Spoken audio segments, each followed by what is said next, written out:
It's great to see so many familiar faces here. I guess I know most of you. But for those who don't know me, my name is Jescia Hopper.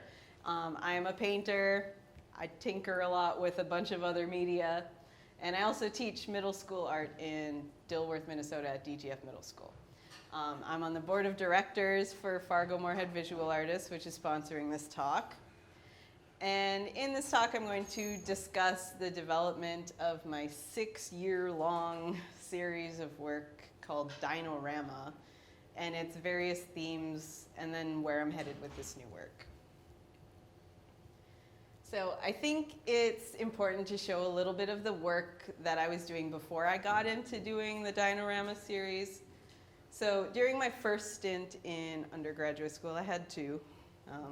I was really focused on figurative and narrative work, typically working in colored pencil, watercolor, and printmaking. So I have a BFA in drawing and printmaking from MSUM. So my Bachelor of Fine Arts thesis was focused on contemporizing Greek mythology. So here you can see images of the Minotaur on the right, the birth of Aphrodite, and Hades and Persephone at the bottom. I really like to inject a little bit of humor into everything I do because I can't really take anything seriously. But it was during this year that I really started to delve deeper into watercolor as my primary medium. After graduating with my BFA, I stuck with creating portraits of friends and family, working on my technique, and working on realism. During that time, I was also applying for MFA programs and looking for a job. I was recently engaged, and I moved back from Fargo to my hometown of Mandan. And in the fall of 2009, I was working at a coffee shop, and I was faced with the momentous decision of what to do with my life. So at that time, I started writing some questions about art, and I really became nostalgic for the freedom of childhood. So while I was at the coffee shop, it was slow time, it was afternoon.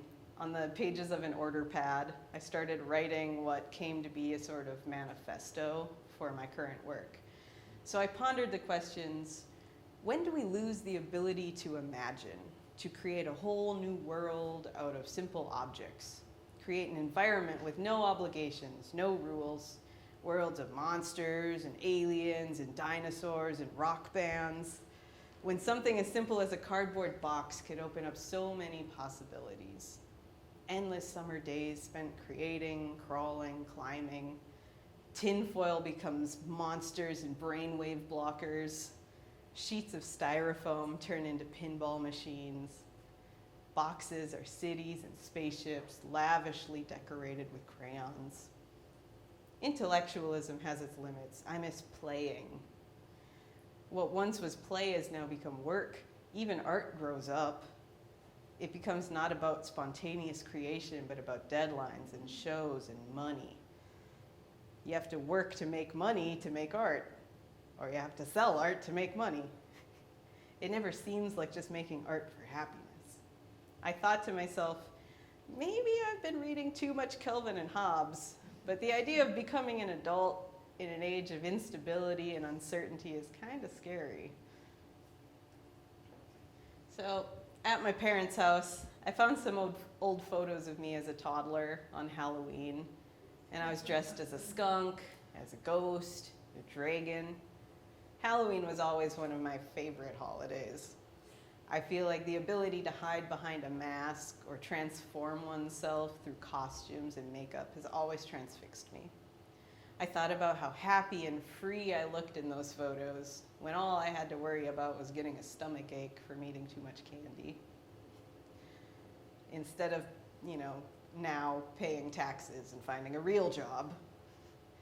So in my manifesto, I sketched an illustration that turned into this block print that's entitled "Self-Portrait as a Skunk as a Child," which led me to contemplate ways that I could investigate that lost sense of wonder and play in my artwork. So looking at my dragon-clad toddler Halloween photo, I was inspired to create the piece Growing Up by imagining my current self trying to fit into that dragon costume. So squeezing in, not really feeling too comfortable about it. I wasn't really happy with the way this piece turned out, but it really did spawn an entire series of artwork that's become an integral part of my identity as an artist and really as a person. So 6 years later, I'm still doing it, and I can't stop thinking about it, so I'm going to guess that it's important. The painting growing up inspired me to create an actual costume to wear. I would have worn it, but it's solid fleece, so it's really, really hot. I can only wear it for about 5 minutes before I just start sweating. So I apologize. You'll have to make do with this photo. So I moved beyond just imagining what a costume would look like on me to actually making one. So I went to the fabric store and I bought a toddler's onesie pattern and I enlarged it. So apparently I'm an extra large toddler. I only had to enlarge the pattern by a couple of inches all the way around it for it to fit me. So I embellished the pattern with a tail and spikes to create the original dinosaur costume in 2009. The suit was made with the intention of acting as a metaphor for mental escapism in a time of economic and emotional insecurity. So it juxtaposes my reality, so everything around me, with my state of mind. So the costume is kind of my state of mind. It's like the leave me alone, I'm somewhere else. So I began creating works of art around the costume, envisioning myself in adult situations like working, going to the bar, doing taxes, and motherhood, all while transforming those situations into something whimsical and playful and less serious. So this image is an homage to the elaborate cardboard box cities I used to create as a child. My dad, who's back there, is a plumber, and he'd always bring home water heater boxes for me to play inside. I didn't really even have toys as a kid. I just played in boxes. It was all I needed. So in business casual, I am shown trying, without much success, to fit into a suit, coat, and heels as I walk to the office, as you can see, down the street. So I found that this image kind of shows that the outer shell of professionalism never really seemed to fit on me that well, kind of bursting out of what society expects me to be as an adult. I first envisioned the costume as a kind of performance piece where I would wear it in public and then photograph people's reactions to me. The ensuing artwork would then visually demonstrate the differences between my mindset and then the reality around me. So to prepare for this painting, I walked into a dive bar in Mandan around 4 o'clock on a Tuesday afternoon. I think it was Veterans Day. So the patrons, mostly veterans, were primarily old men, and I think they had been there for quite a while, even though it was 4 o'clock. They'd been there for a while. I sat down and ordered a pint. Then I went to set up my camera, and I was taking a few shots to adjust the exposure and all the settings. Once everything was ready to go, I put on the costume. And I was fully expecting a big reaction from the patrons to be like, "What are you doing? What is that? That doesn't even," you know, I was expecting that. But much to my surprise, most of the men didn't even notice they didn't notice the bright green dinosaur in their midst. The biggest reaction that I got was the man who's behind me, who leaned back in his seat and was going, "So what kind of camera you got there?"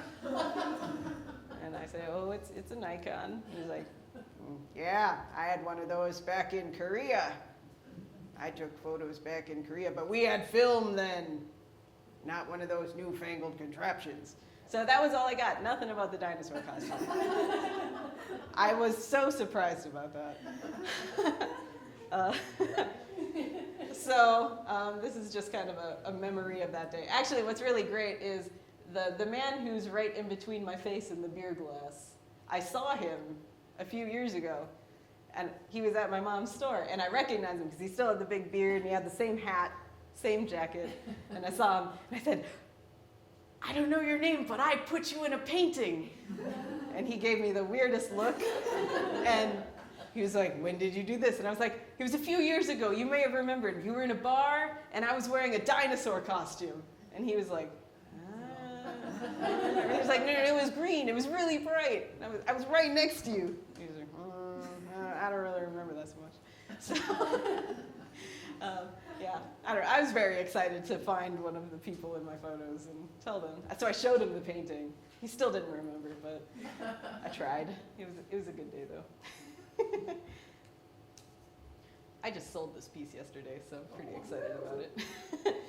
As I progressed through the series, I tried to think of more ways that I could infuse playfulness into seemingly mundane adult tasks. So in Business Fort, I'm seen searching a filing cabinet with a flashlight while doing taxes underneath a blanket fort, like you do. I was still investigating media choices for this series at this point. So I was experimenting with watercolor, and the last piece was with oil and a variety of mixed media along the way. So in an attempt to kind of explain all of these disparate choices in my art, I'd considered that the variation of media was kind of like the many indecisions that we're faced with as adults. You know, in true artist style, you have to have a reason for everything you do.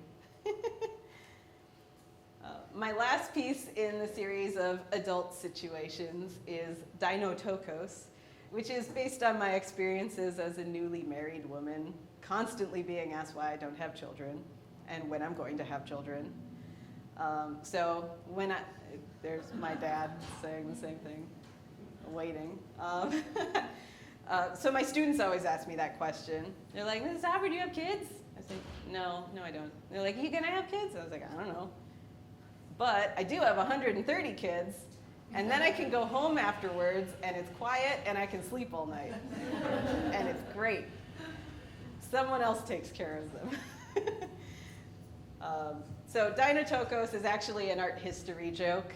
I feel like the only people that got it were my art history professors in college. They saw it in a show and went, "Ah, I see what you're doing there." So it's based on the traditional images of the Virgin Mary with the baby Jesus. I'm sure many of you probably got that much. But those images with that similar pose are called Theotokos, which in Greek is God-bearer. So I'm going to guess you could probably get the joke with the substitutions.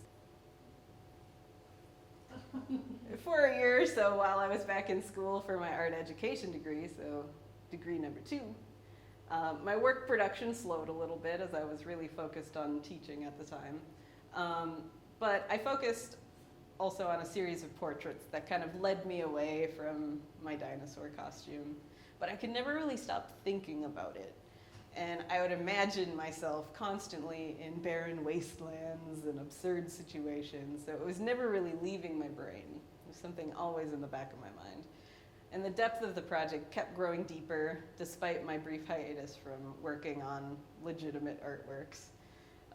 I did make a few Photoshop images to amuse myself in the meantime. As you can see, I'm much smaller than a Stegosaurus. Some other Photoshop images I did while my husband was asleep. I made this as a birthday card for a friend. So originally the caption reads, "I'm going to eat Jeff Goldblum for your birthday."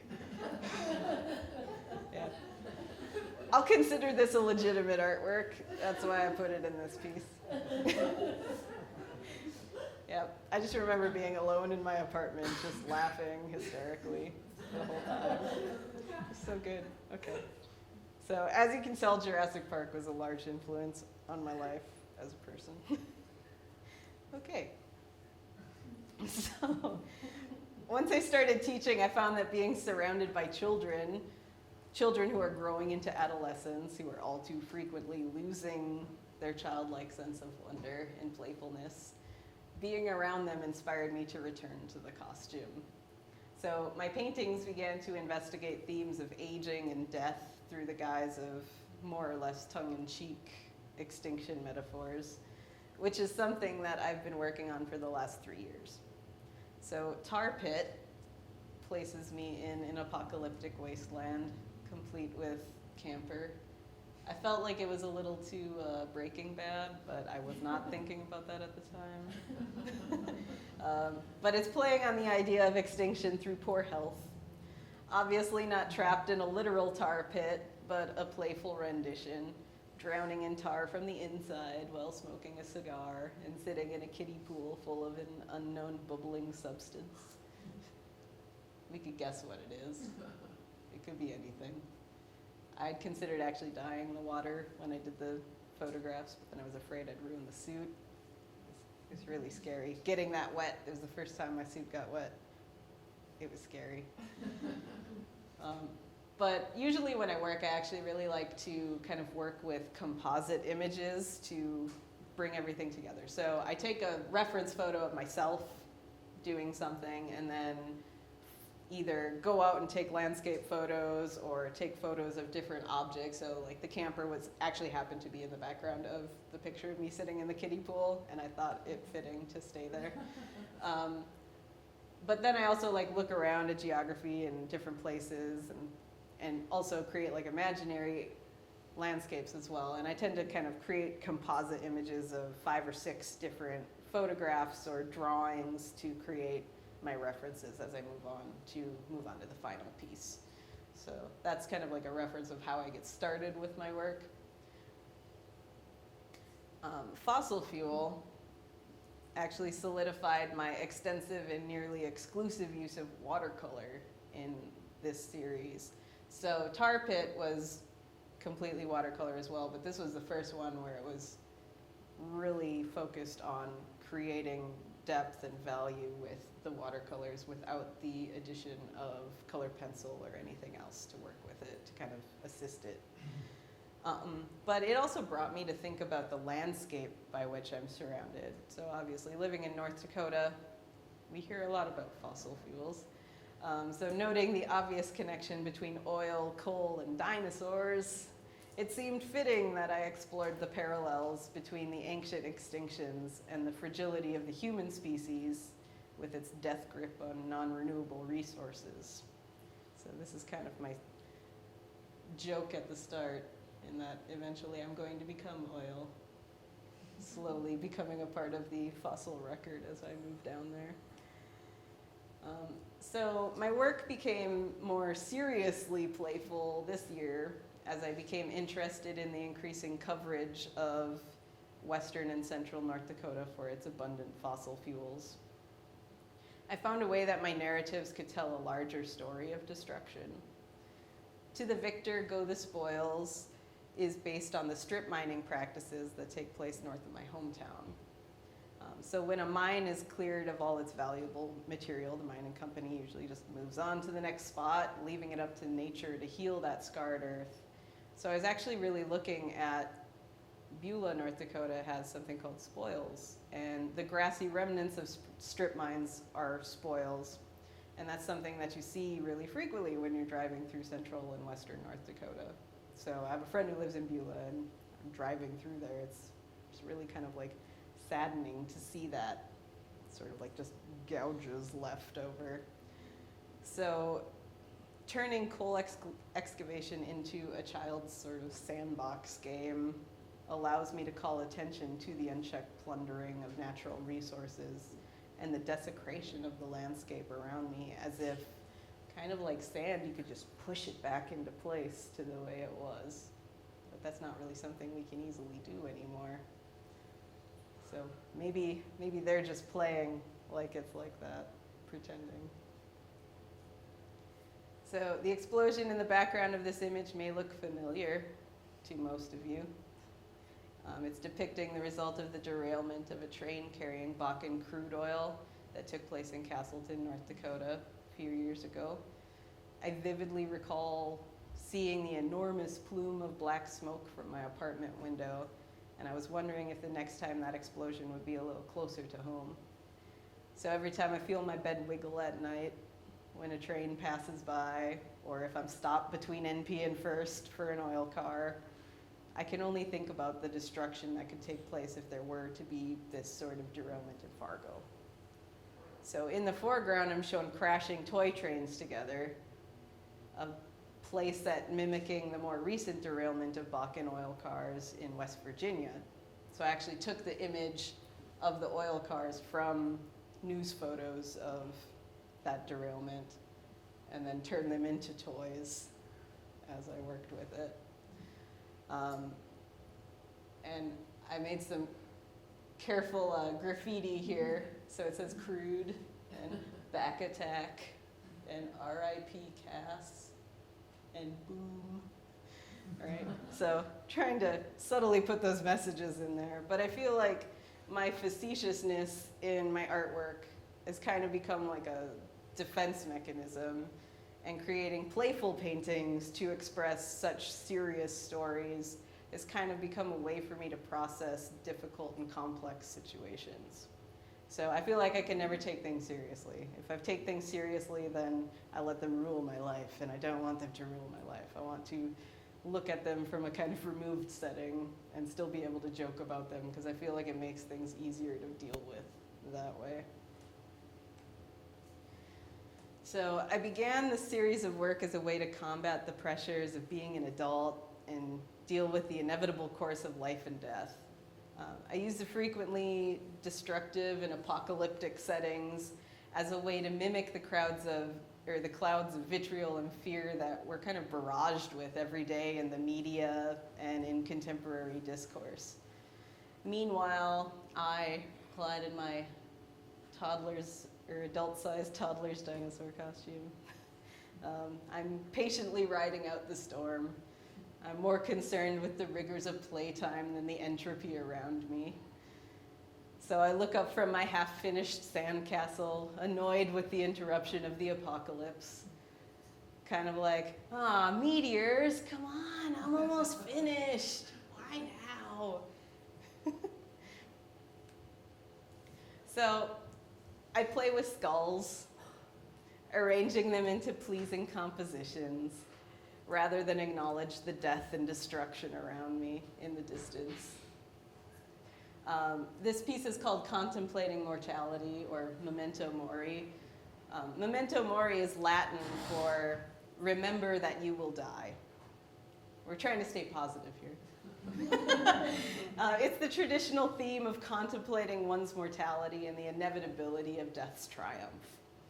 So I see playing with the skulls as a way of meditating on the concept of life and death in a less grim fashion than usual. Not to mention, I really like painting fire. I mean, really like it. Maybe it's the result of being the daughter of a closet pyromaniac. Love you, Dad. But I find that the hypnotic heat and color of flame is strangely soothing in its destructive capabilities. This painting, Unexplained Mysteries, was inspired by my grandfather's collection of Time Life books about mysterious events, or as Marshall from How I Met Your Mother would describe them, enigmas of the mystical. He has the books. It's in the show. It's really great. I'd spend my entire days reading stories about UFOs, Atlantis, and the Bermuda Triangle, drinking black coffee and dunking knockoff Oreos in them. Then I'd return home fully caffeinated and full of ideas. So Unexplained Mysteries harnesses the destructive energy of childhood imagination and plays it out in real time. Sitting amid the rubble of a plane crash, I collide paper airplanes and tinfoil UFOs in an epic battle. It's uncertain if my imagination caused the destruction or if I'm only a bystander reenacting the wreck. When I was painting this, I was reminded of the words of Oppenheimer after witnessing the first atomic bomb test. He quoted the Bhagavad Gita, "Now I am become death, destroyer of worlds." Of course, I think about it in a much goofier fashion than I'm sure he thought, but it still seems fitting to me. The paintings in this series appear to get darker and darker, images of apocalypse more apparent as time progresses. So perhaps there'll be a point in which the level of carnage and obliteration of the world around me will culminate in the end of the series. Perhaps it will end with total annihilation.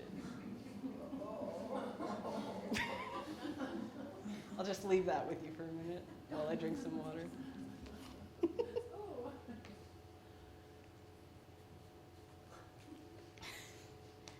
You can come in and sit down.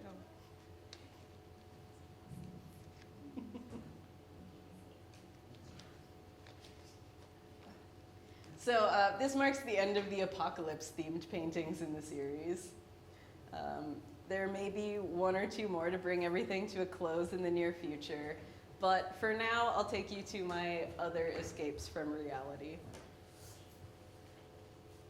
So when I was young, I would spend countless summer days rummaging through my neighbor's garbage cans for materials to equip my treehouse with the latest anti-burglar devices. The ability to create with whatever materials were at hand was a staple of my youth. So as we can see, this is called archaeological dig. I'm searching for specific artifacts that one might find in the cardboard-only sort of, oh, I lost the words. I'm sorry. It's not a dumpster. It's a dig site. That's what I'm looking for. However, as I grew older, dumpster diving became a much less attractive activity. And I believe I got butter all over myself while doing that, because that's behind the King House buffet. So, as I grew older, I found that using professional art supplies to create professional artworks seemed like the mature thing to do. I kind of forgot how fun it was, though, to dig in the dumpster. But then I came to the Maryland Institute College of Art for graduate school in Baltimore, and my studio mentor told me during my first summer that I wasn't allowed to paint during the summer because, quote, you can do that at home. So I did what any mature adult would do when faced with a challenge. I reverted back to my childlike ways. So I began wandering around collecting hubcaps and cardboard and shiny things and questionable objects from sidewalks and alleyways as I walked to class every morning. Some of my findings resulted in inventions like the Playtime tattoo machine. I was a tattoo apprentice for a little while back in college, so I still remembered how to put one back together. While some of my findings resulted in much larger undertakings. So my found object collections resulted in a resurgence of nostalgia for my childlike ingenuity. I began creating paracosms, which are imaginary universes that are complete with landscape and characters and everything you can think of that would be imagined by a child. And I created those paracosms out of found materials. So although it appears ordinary on the outside, created from simple materials like cardboard and tinfoil, climbing inside the rocket takes you into another world. And it's an extraordinary place, so no longer ordinary on the outside, but extraordinary on the inside. It's full of wonder and possibility. The reflected light from the tinfoil and the LED lights calms the mind, and it allows you to forget about the world outside. It's perfect for a nap or a stolen moment spent daydreaming. And inside, I created a costume stand-in, because obviously I couldn't stay in there forever, adjusting a video that you could see playing in the background inside of a cardboard TV. So it's a real TV inside of a cardboard TV, which seems to get confusing. And on that TV, it's playing a video of melting dinosaurs that are sinking and then reforming as a playful reminder of reality and mortality. My paracosms seemed like the antithesis of my paintings. So instead of being alone and surrounded by fire and death, The installations were more like safe havens from the bad things around us. So although one is still isolated inside of the structure, there's an enveloping sense of peace and warmth and serenity inside of them. Because the photographs don't quite capture the sense of being inside the box, I attempted to take a video. Don't mind my limited equipment at the time. So perhaps this will help you get a feel of the atmosphere of climbing inside.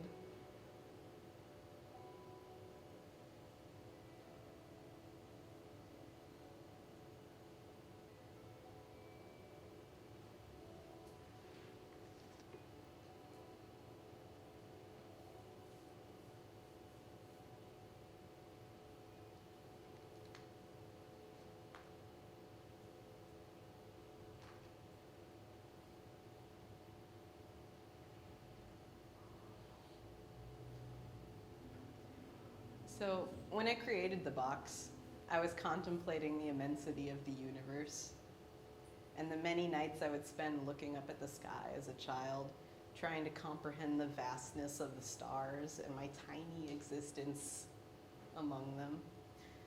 Living in the middle of Fargo has made me realize that I don't really see the stars that often, where they're so frequently obscured by the light pollution in town. So the box is like a little escape to reconnect with the sense of wonder one feels when pondering the infinite. And now for something completely different. It's my little Monty Python reference for those of you who don't know. Cataclysmic distraction shows the face value of my morbid daydreams of fire and apocalypse, keeping me distracted from everyday stressors. So the key to this piece was actually changing in order to take risks. So in the past, when I wasn't sure if I could do something, I'd usually give up before I started because I had this fear of failure bubbling up and keeping me from trying something new. So many of my ideas would remain just that. They'd just be ideas, or maybe a scribble in my sketchbook because I didn't want to waste materials or make a mistake. Because mistakes are terrible, you can't make mistakes. So during graduate school, I pushed myself to experiment with unfamiliar media like ceramics and acrylics and installation work as ways to expand my narratives in different directions. So taking risks actually turned out to be an enjoyable reprieve from my time-consuming realist painting process. This piece, my apologies for the quality on this projector. During my final summer in graduate school, my studio professor gave us all one assignment. He said, create 2 show-ready pieces and 1 bad piece. I was like, why? He says, but that bad piece has to have integrity. And I was like, what does that even mean?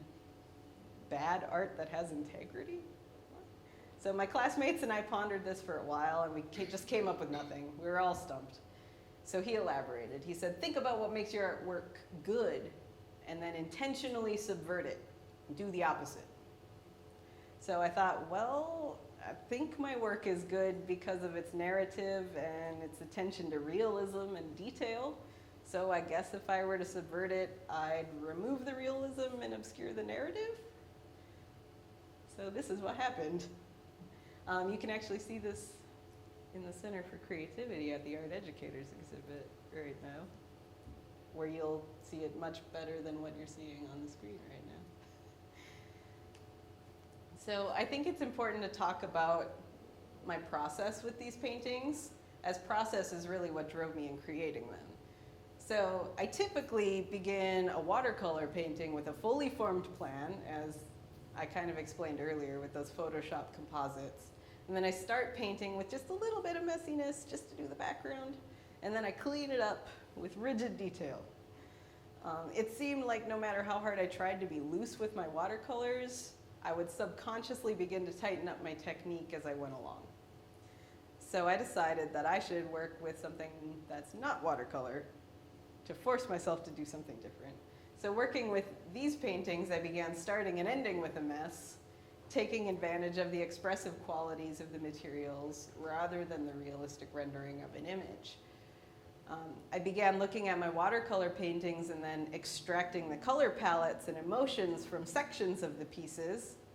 So I'm going to guess you can imagine what I was looking at here. May have been a bit of an explosion. And then I would deconstruct the stories and the compositions of my paintings using found materials to enhance the narrative. So the playfulness that was apparent in the representational content of my paintings and the watercolors is now demonstrated in the act of painting abstractly. And this is really where I am right now, in a strange crossroads of many artistic possibilities. So destruction, fossil fuels, and dinosaurs still weigh heavily on my mind. And I plan to create at least 1 or 2 more paintings in that series. And if I have the space to do so, I would love to make more paracosm installations of the boxes. But I'll definitely need somewhere to keep them or show them so that they can get the attention and the interaction that they deserve. I would say building them in my classroom was the best thing I ever did because I had a captive audience. And not to mention, students were very excited that they have something to climb inside. But yeah, so right now I'm working on abstract pieces, which is the complete opposite of everything I've ever done. But I have to say it's really freeing to work that way after being so tight and controlling over everything I've been doing. So I'm going to leave you with a few current and upcoming events that include my work. So right now we have the Art Educators show that I co-curated with the Plains' former curator, Becky Dunham. That's in the Center for Creativity, and we have 55 art teachers and professors in that show. It's a pretty great thing to see. Next week is the Constraint Show, where you can see Dino Tokos. And then I will be having a solo show of Dinorama at the Spirit Room in April. So that's where I am. Thank you so much for coming, and I really appreciate your attention and rapt audience-ness.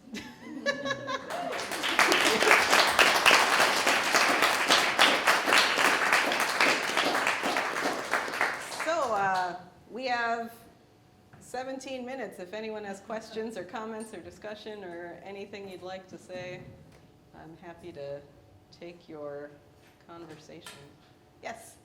I was wondering, you said in school you had an exercise where you have to do 2 good paintings and 1 rotten. When you turned it in, were they labeled as such, or did the teacher have to identify? No, we had a critique, and we just put our 3 paintings on the wall. I mean, it was very obvious for me because I had the Spoils painting where I was with the coal strip mine, and then I had the Mysteries painting with the plane crash, and then I had this one abstract piece that just is like, one of these things is not like the other. You know? But for some of my classmates, it was a little less identifiable, but it was actually kind of interesting to figure out, you know, ooh, which one's the bad one? You know, why is it bad? So we'd have the discussion about why we thought it was bad and what was going on, that sort of thing. Whoa, Sorry. hello.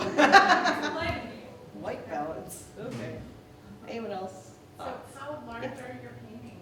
Well, Bakken Place, which is out there, is the largest one that I have, but the majority of them are around 22 by 30. Dino Tokos is the smallest, it's about 8 by 10. Okay. But everything is relatively large. I feel like my newer stuff keeps getting bigger and bigger and bigger, and I'm running out of space for it at the moment. I have one piece that's in progress right now that's about the size of the Bakken Place set out there, so about 4 feet long, 2.5 feet tall. And for watercolor, that's really big. Yeah. Working on a stretched watercolor paper on stretcher bars is interesting because you can't get it too wet, it starts to warp, but then it dries really tight. So it's actually really interesting to kind of see how all that works out. But I really like working large with watercolor. I feel like it does let me be a little looser when I'm working with it, so it's more fun. You could step back and work. Oh yeah, definitely, absolutely.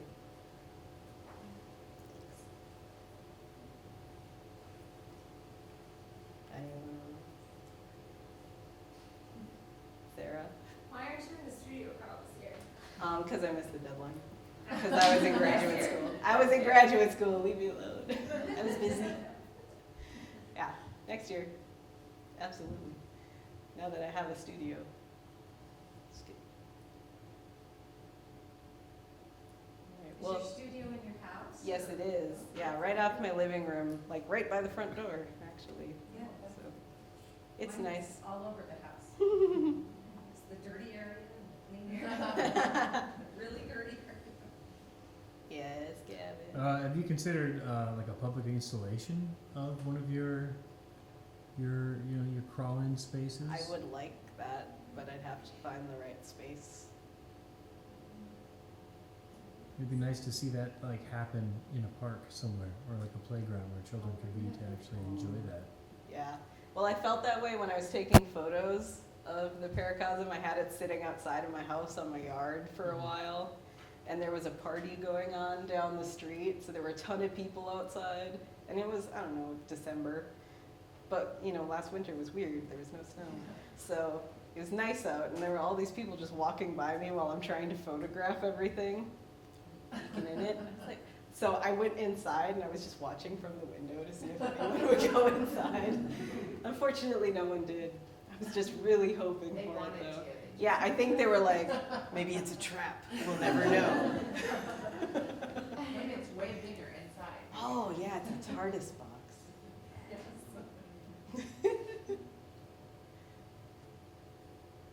All right. Well, if anyone does think of any questions later, I'll be hanging out here for a little bit. So if you prefer the one-on-one questioning, I'm all about that. But, you're welcome to visit my website or any of these shows or just talk to me. And Is your website under your name? it's JessiaHoffman.com. I do have cards, so I can just give you a card. Okay. I have them. Yeah.